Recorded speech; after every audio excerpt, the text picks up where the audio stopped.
Bonjour, bienvenue dans Nova. Aujourd'hui, je vais vous présenter quelques trucs et astuces autour de la création de schémas d'évacuation sanitaire avec, entre autres, le calcul des sections de conduite.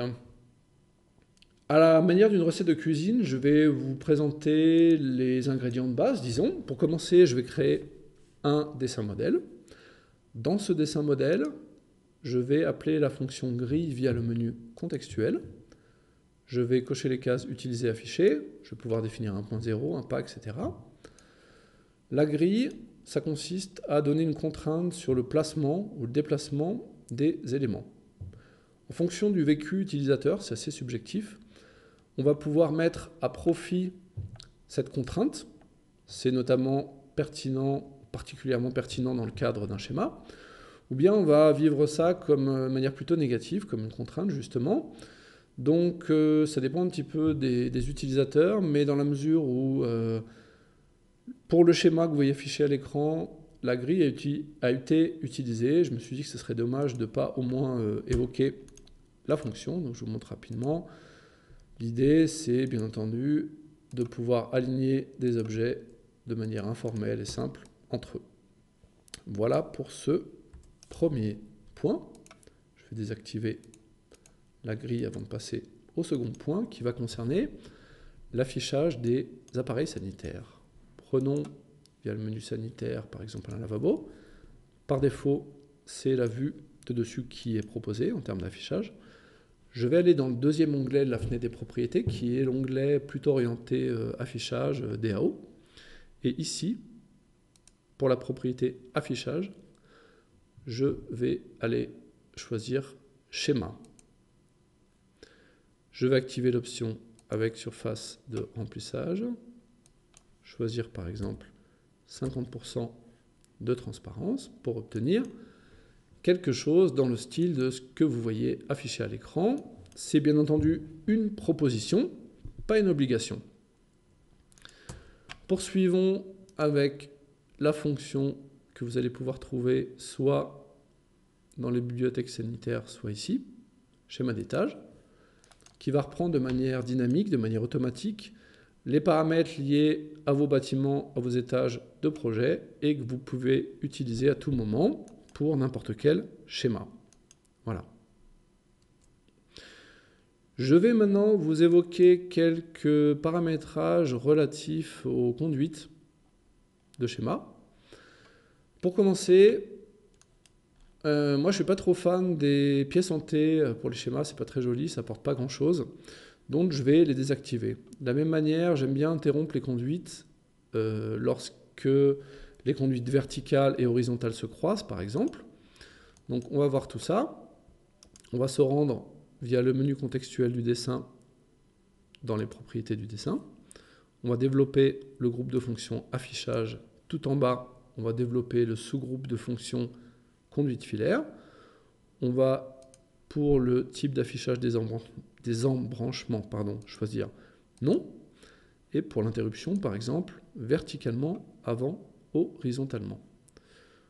L'indication des fins ouvertes, je vais laisser activer. D'abord parce que ça ne s'imprime pas, donc ça ne va pas me gêner pour l'impression. Et ensuite, surtout, j'ai besoin de contrôler mes fins ouvertes parce que je vais faire un calcul derrière. Voilà.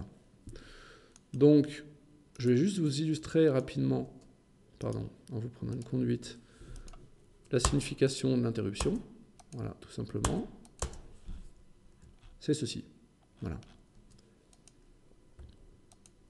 Pour poursuivre, si vous voulez définir des éléments pour l'impression qui ne doivent pas être pris en compte pour le calcul ou qui pourraient éventuellement perturber le calcul, eh bien simplement utiliser des lignes.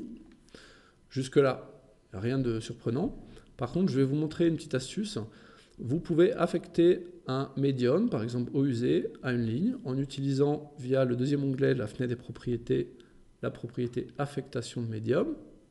De cette manière, le calque automatique que vous aurez attribué via le tableau des layers, via votre charte graphique, votre gabarit,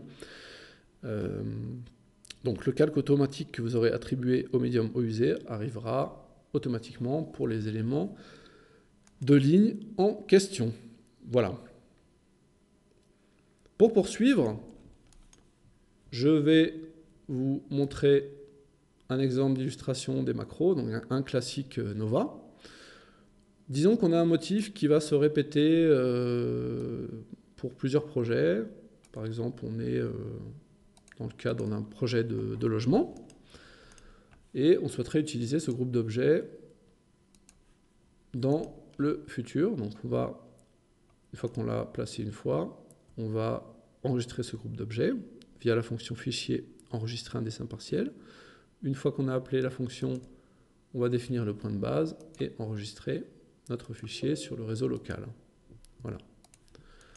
Par la suite, je pourrais utiliser, autant pour moi, j'ai oublié la colonne. Je recommence, fichier, enregistrer un dessin partiel, point de base en accrochage auto. On enregistre le fichier. Voilà. Donc, ultérieurement, je pourrais utiliser ce groupe d'objets via le menu éléments macro, ou bien je pourrais définir une macro dans ma bibliothèque personnelle. Voilà. J'actualise les conduites, on a un groupe d'objets qui sont connectés les uns aux autres maintenant. Voilà donc pour cet exemple d'illustration des macros dans le cadre d'un schéma. Pour poursuivre, je vais évoquer maintenant des propriétés qui sont plus liées à la notion de calcul. Basiquement, un réseau en schéma va se définir de la même manière que depuis la vue en plan, la vue de dessus. C'est-à-dire qu'on a un groupe de terminaux qui sont tous reliés entre eux, sans fin ouverte, et on a un élément central. Jusque-là, pas de nouveauté. Par contre, on a une différence fondamentale où je vais pouvoir spécifier ici qu'il s'agit d'éléments de raccordement, par exemple, de collecte ou de chute. Eh bien, on va pouvoir le spécifier de la manière suivante. Pour les éléments de colonne de chute que je vais sélectionner ici, j'ai une option dans la fenêtre des propriétés et une colonne de chute. C'est très très important de paramétrer les éléments correspondant de manière adéquate si on veut obtenir un résultat de calcul cohérent. Tout ce qui sera en amont des colonnes de chute sera considéré par exemple par défaut automatiquement en conduite de raccordement. Et de la même manière, si je prends cette conduite en aval, la dernière, ça sera considéré comme une conduite de collecte. Deuxième paramétrage qui est peut-être pas très pertinent ici, mais je vais vous le montrer quand même. Vous pouvez forcer la longueur de conduite dans le calcul. Donc si vous voulez des quantitatifs linéaires, approximatifs, qui calquent un peu plus avec la réalité, vous pouvez bien sûr jouer sur une valeur forcée qui sera interprétée dans le calcul via donc la propriété longueur dans le calcul. Voilà. Pour finir, si vous avez des gros réseaux, ce n'est pas le cas ici, mais supposons, je vous invite à les couper en plusieurs parties. Donc ici, par exemple, je pourrais faire quelque chose comme ça et rajouter, pour commencer, un élément central sur la partie de gauche pour pouvoir, on va dire, isoler plus facilement les éventuelles erreurs, les ouvertures de réseau ou bien les erreurs de paramétrage de calcul, etc. Ça permet d'avoir un peu plus, d'avoir une maîtrise, on va dire, supérieure des éventuelles erreurs sur ce genre de travail. Et puis, une fois que tout est OK sur chaque partie de réseau, ben, je peux faire les liaisons finales et renvoyer tout ça dans le calcul, ce que je vais faire maintenant. Donc, pour commencer, je vais ouvrir le module de calcul, contrôler l'assignation, c'est bon, importer mon réseau, le calculer, et donc maintenant, il ne me reste plus qu'à vérifier que j'ai bien un diamètre sur le dessin et éventuellement à rajouter des étiquettes. Voilà, c'est tout pour aujourd'hui.